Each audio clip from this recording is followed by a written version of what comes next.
அனைவருக்கும் வணக்கம் கூறிக்கொள்வது கே சுகந்தி. இன்னைக்கு நான் சொல்ல போற டாபிக் பர்சனாலிட்டியை பத்தி நான் சொல்ல போறேங்க.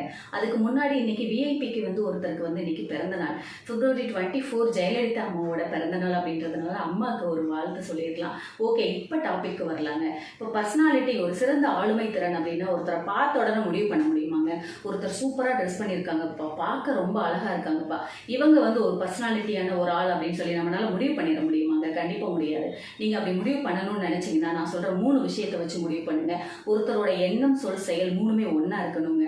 எண்ணம் எண்ணத்தோட நிக்க கூடாது, சொல்ல வரணும். சொல் சொல்லோட நிக்க கூடாது, செயலா முடியணும். அப்ப எண்ணம், சொல், செயல் மூணு ஒரே ரவுண்டா சுத்துது அப்படின்னா அவங்க அந்த விஷயத்துல கரெக்டா இருக்காங்க அப்படின்னா அவங்கள நம்ம ஒரு பர்சனாலிட்டியான ஒரு ஆள் அப்படின்னு சொல்லி முடிவு பண்ணிடலாம்.